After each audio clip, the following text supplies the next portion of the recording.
done. 7 or 8 people watching at the moment, so I think we'll start talking anyway. One of the, for people who don't know Stephen is the governor. I couldn't remember your proper title. I'm going to say governor of SalesRadar. Yeah, governor will do. SalesRadar, which is a hybrid CRM and system to find you leads as well. And I love SalesRadar, and SalesRadar are sponsors of the networking retreat. And one of the reasons that I got Stephen on, like so many of the other people that I love working with, is that an awful lot of what I do is talk about the why, is talk about why people should follow up, why people should do stuff. And what I love about SalesRadar and what you're doing, Stephen, is that you guys have turned it, whereas what I talk about is a lot of art and very fluffy stuff, you've turned this whole thing into a real science, I think.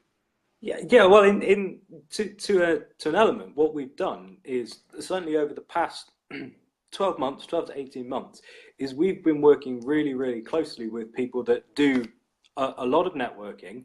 So most of our clients who use SalesRadar do a lot of networking, which meant we've had a privileged, absolutely privileged response to be able to get under the skin of what people who network a lot really need. And I'm out and about there. I network a lot through For Networking. I go to some other events as well, and that's enabled us to tweak and amend and and try the product in a way in which really benefits people that need that extra help when they want to follow up from networking, which so many other systems just don't do, because, to be quite honest, the people that design them sit in ivory towers and don't actually go out there networking and talk to people. So we're out and about, and we're constantly adapting the product to try and make best use of it for what people need. And where did it come from? Explain to people where SalesRadar came from. So I don't, from what I remember of our conversations, you didn't think, here's a great way to make money out of a load of networkers, let's design software to sell to them. No. You came at it for other reasons. Yeah, completely different. So we have a software business, and networking was an integral part of how we expanded that business. And what happened was we were trying to use an off-the-shelf CRM system. There were 4 of us in the business who were trying to use it, and we all didn't like using it. And it was quite simple. It was, well, there's got to be a better way for us to be able to do this. Create something that we all actually want to use, and it's going to be useful for us as a business. So we sketched out a really simple system, what you actually see nowadays is the board on SalesRadar, basic framework. We gave it to one of our guys at the time called Sean, said, build this for us so we can actually monitor what's going on in the sales process and the people that we meet. We built it, we used it internally as a business for probably about 6 months or so. And then something fundamental happened, and a client saw it and said, guys, that looks really interesting. Could we use that in our business?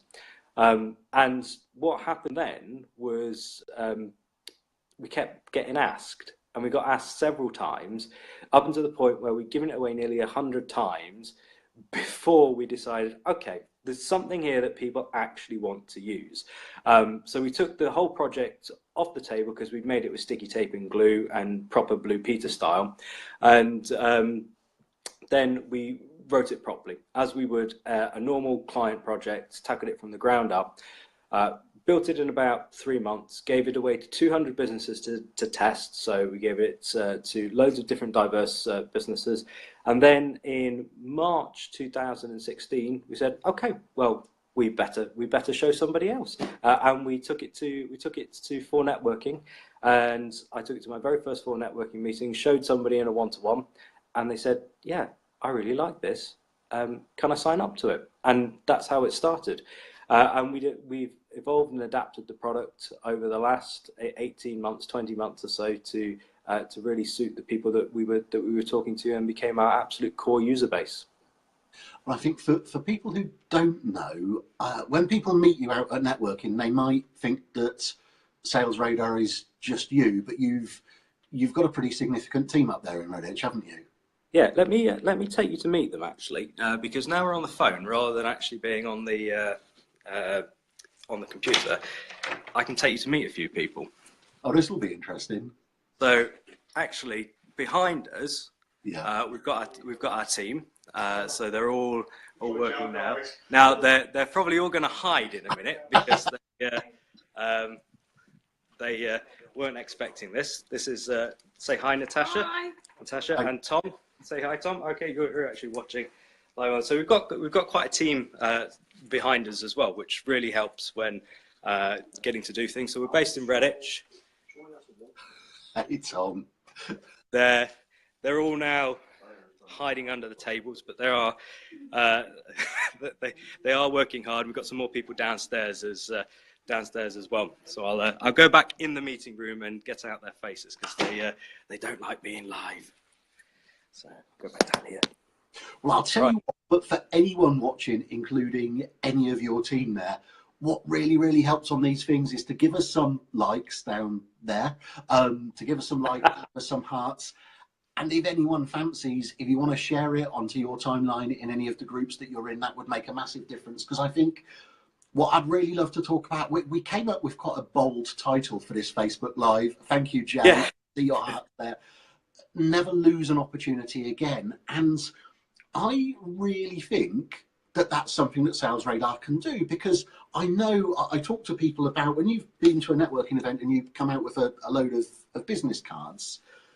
Some of those business cards will represent an opportunity. Someone wants to do something. And I know in the past, and I know from talking to so many of my clients, that so many of those opportunities just die and go away because people forget to do stuff, because people forget to put any sort of follow-up. And I think whether or not it's someone that you meet and get on really well with, but there's no immediate obvious opportunity, or whether it's someone who's actually expressed interest in what you do, people sort of forget to do stuff. And why I chose the title Never Lose an Opportunity Again is that the primary way that I use SalesRadar is to make a note of absolutely everything. So that when I leave a networking meeting, I don't leave the scene of the networking meeting without making some notes as to what I'm going to do next.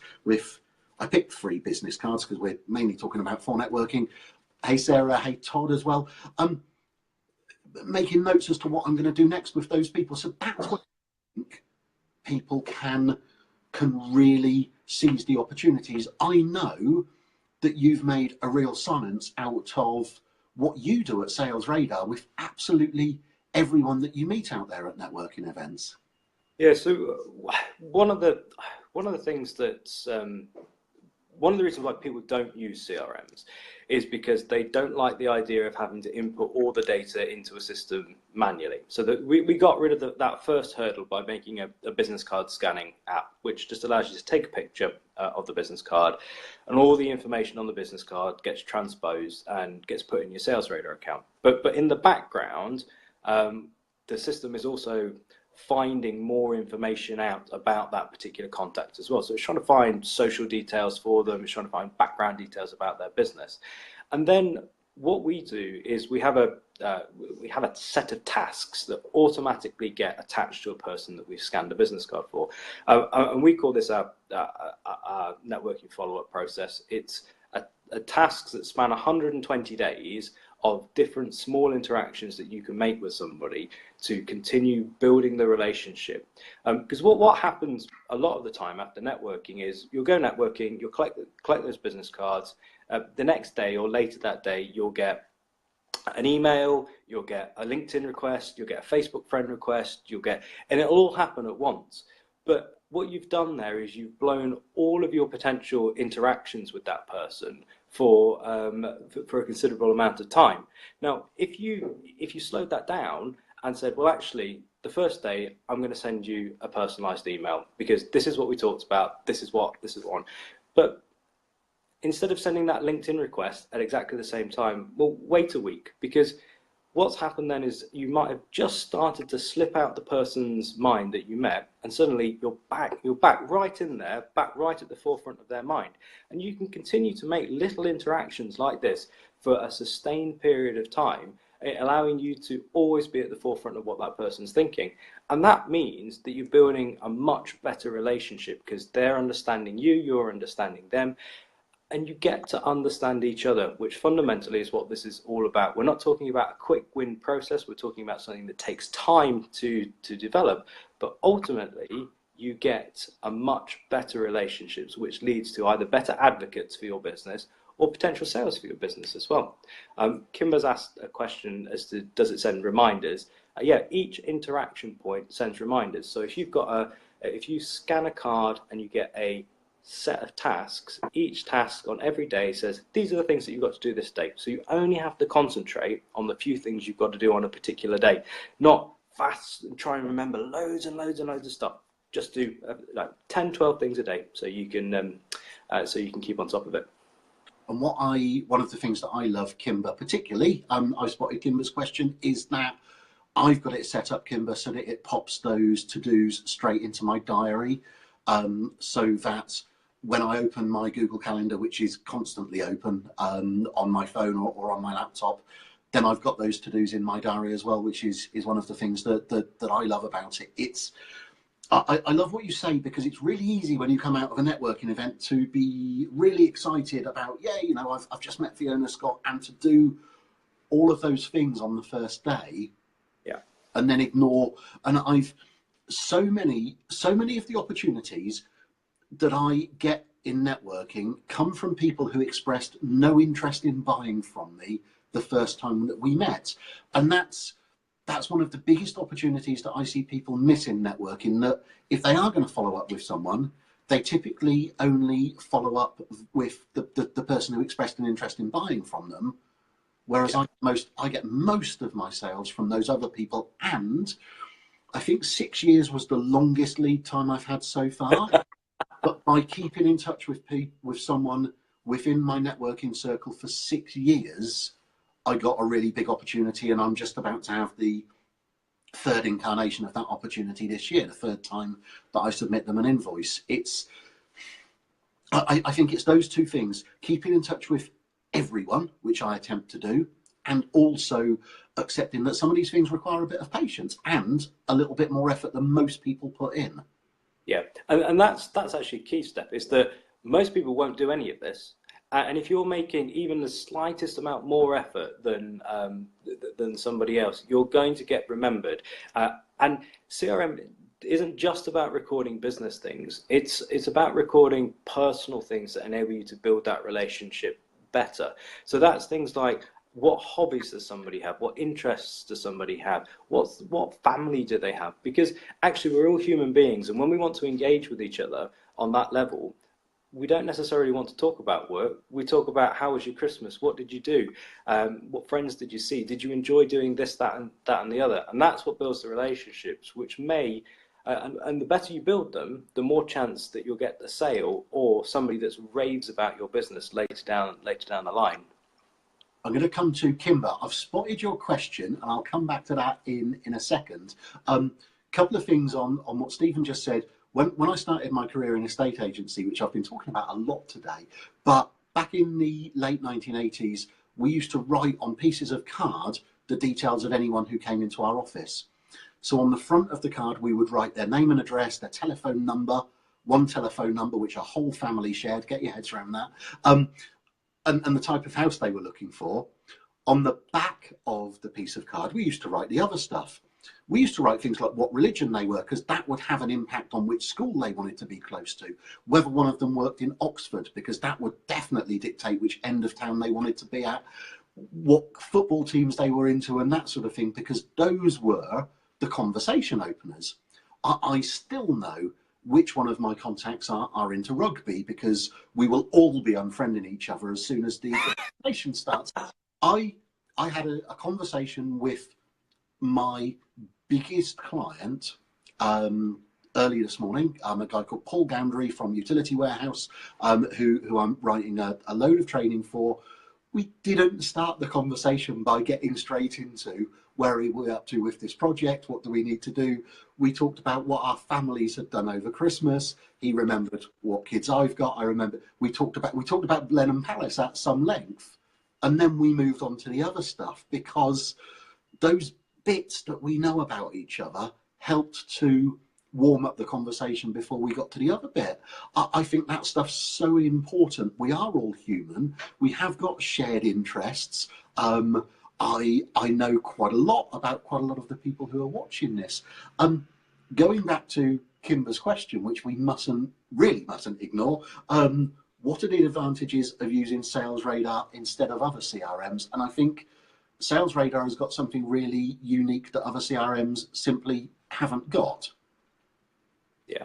So one of the things that's in SalesRadar that you won't find in any other system is the ability to go and find contact details for other businesses. So if you're looking to build your relationships maybe with solicitors within 10 miles of where you're based, you can go into SalesRadar, say find me all the contact details for solicitors within this area, and the system will go away and it will find those details. It will present them with a format that you're able to use, and then you can then start a process against these people to make an introduction, build a relationship. And you won't find any other CRM system that is able to do that for you. We try and get you business social media details, we try and get you phone numbers, all really useful bits, Twitter feeds in the account, so that actually you've got something to start the conversation with.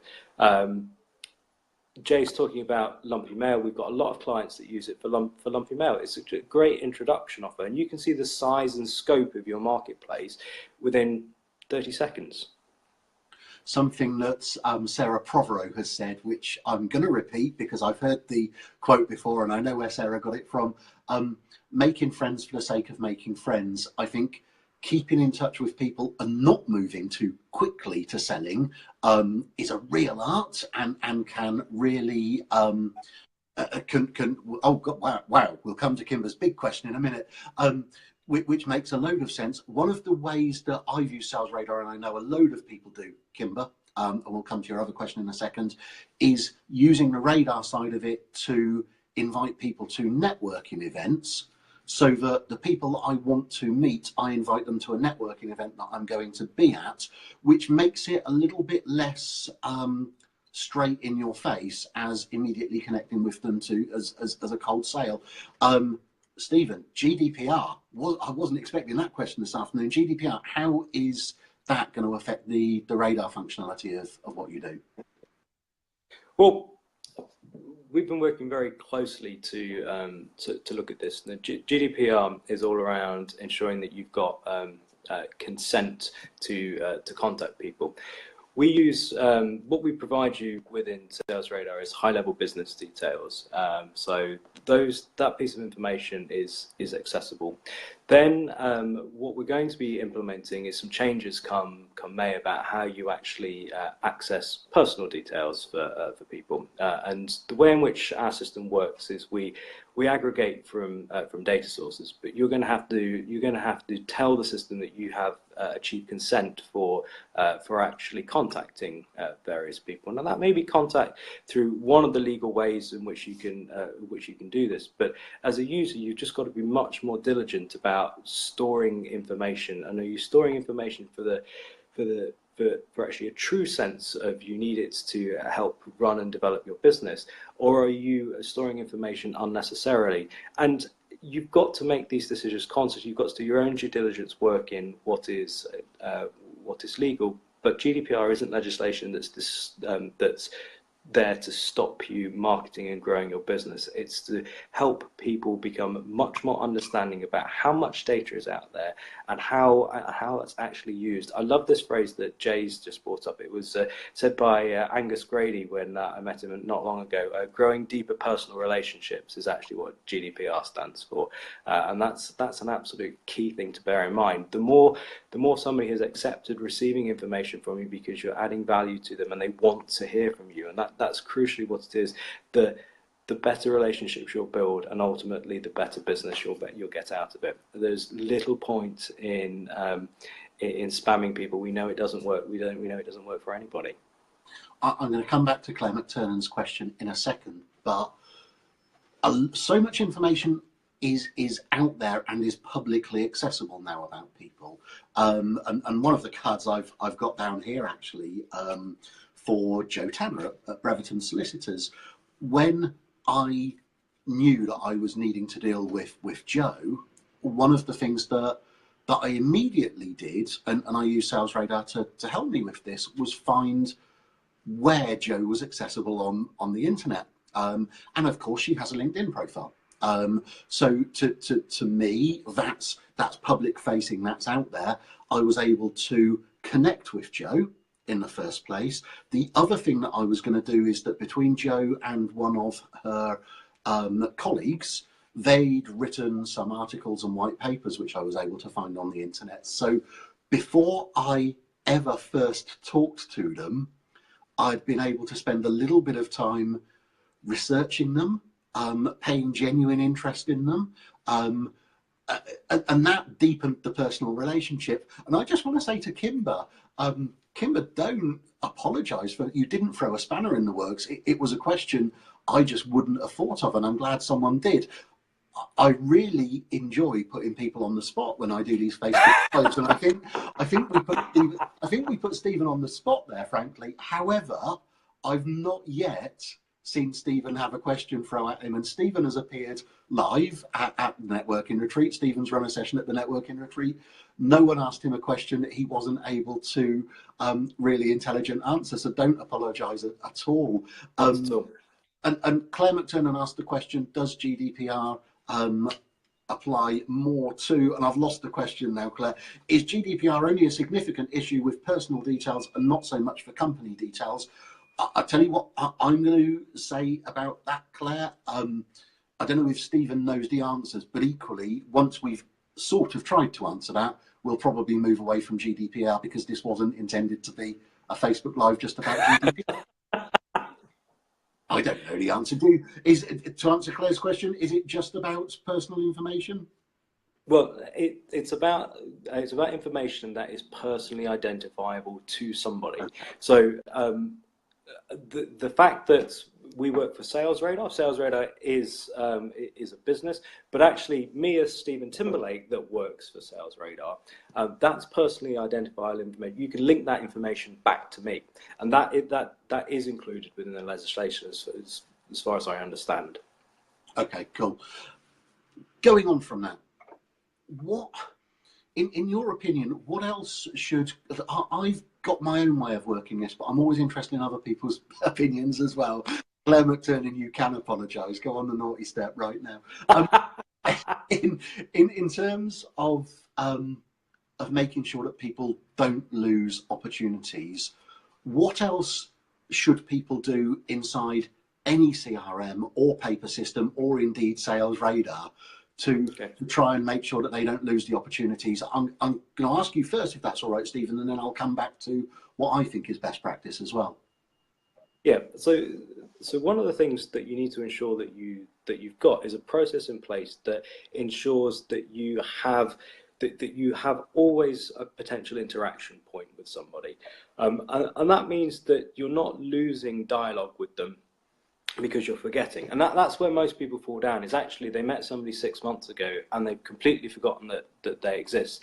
The purpose of CRM is to remind you about those interactions. So whether it's actually a quick email, a tweet, a Facebook message, to make sure you're in the sphere of their influence. And when that's not happening, because you're trying to remember, if people are trying to remember all that type of thing in their head, something gets lost. And the point in having a piece of software to do that for you is that you only need to remember the things that you need to do on a particular day, and not everything else. So you set those interaction points in the system, and it will tell you when you need to do them. I'm just going to disappear 1 second, Steph, because I need to grab my charger. I wasn't expecting to be on the phone, otherwise I'm going to lose you. 2 seconds. Don't worry, I'll keep talking in the meantime. We can talk about Stephen whilst he's gone. one of the things that I advocate and I really use SalesRadar for is this, that hey Hayley, hey Emma, it's lovely to see you. One of the things that I really advocate is that I record every single opportunity in SalesRadar, and SalesRadar has a part of it which is called the sales pipeline. What I do, it's very live, Todd, very, very live. What I do with my sales pipeline, and what I really advocate my clients do, and what I'd really love you all to start doing, is I do a weekly audit of my sales pipeline. I go back through every opportunity once a week and look at my sales pipeline and make sure there's stuff that I haven't forgotten. Because no matter how many to-dos I've got set for myself, no matter how many activities I've got set, I came across one at Christmas. Someone who approached me in August had asked me to get back in touch with him in November, and then it had gone quiet again. And actually, I just fired him off a quick LinkedIn message because the opportunity's still there, and at least I don't know the opportunity's closed yet. So in spending half an hour a week going through my sales pipeline, looking at each opportunity on SalesRadar, that can often, I think we all try and do it, Todd, and we all forget to do it. And I make a diary note to do it. I make myself a to do it every week and remind myself of those opportunities that I will forget because we're all busy and we're all, thank you, Hayley. We're all guilty of forgetting stuff. It's so easy to do. Sheena's asking a question, but it looks like half a question. Are you any closer to being able? Is what I got. I don't know if there was another part of that question, Sheena, or whether you cut off halfway through. I'm quite able, Sheena. But I agree entirely, Steph. Auditing is key. If you go back and check over the people that you've met in the last week, and a week or 2 weeks, if you're working in a 4-end 2-week meeting cycle, is easy to do and it's key. One of the things that people struggle with when they initially start using a CRM is they think they have to load every single piece of data that they've ever collected into it to make it worthwhile. Scrap that idea. Start, so you get used to using a system, SalesRadar or any other system, just with activity for 1 week, then the next week, then the next week. Build it up slowly, and when you're comfortable and you can use a system, then start to bring other data in. But until you understand how to manage that data, how to audit it, see what you've done, see if you're taking actions, don't overwhelm yourself with huge quantities of data. I think that's right. Kimber, to answer your question directly, I do an audit of my stuff and I advocate an audit every week because we forget stuff very quickly. There's a bit more to it than that when I work with my clients, but broadly speaking, every week, go back through the opportunities and make sure that you haven't forgotten to do something. And if you have forgotten to do something, then you're only a week out so that you can make contact with someone. That's why I do it every week and not every 8 weeks. If I did it, there we go. Glad, Hayley, that you and other people are getting value out of this. If I did it every 8 weeks, Kimber, it would be that thing that it's 8 weeks, it's 2 months. It would be really embarrassing to make contact with someone now. So I keep in touch with people and I audit this every week. I try and keep these Facebook Lives to about half an hour because you're all busy. And we're coming up to half an hour now. I think if you've got something final to say, Stephen, what would be your biggest tip for someone to really get value out of SalesRadar or any CRM to make sure they get value for what they spend on it? Yeah, I mean, one of the first things, don't overwhelm yourself. Tackle small amounts of tasks frequently, and part of that is probably reconditioning how you're used to working. Instead of trying to remember to do everything all at once, set yourself a golden 15 minutes a day, 9 till 9:15 or 10, whatever works for you. That's your CRM time. Use that time to do the tasks that the system is telling you to, and ensure you do it frequently, because as soon as you've got yourself into the habit of doing it, you will continue to do it and you will grow better relationships, get better advocates, and ultimately get more customers. And I think going on from that, it's not about having 8 million business cards and 8 million things that you're working on at the moment. For me, it's about getting to the real value in your relationships with people. For me, the more that I put into SalesRadar, or indeed any system that I'm working with, the more I get out of it. The more detail that I can put about each relationship, about each opportunity, the more value I'm going to get back. That very often means not trying to do 8 million things at once, as you said, but getting the right information in there about the opportunities and keeping in touch with people better than I used to. Use these things. The more detailed information you put in about a prospect, a contact, a client, the better your relationships are likely to be with them. Does that make some sense? Completely agree. Completely agree. Stephen, where can people find out about you? Where can people find out more about SalesRadar if they're watching this and they want to? I will put a link below, but in your own words, where can people find you?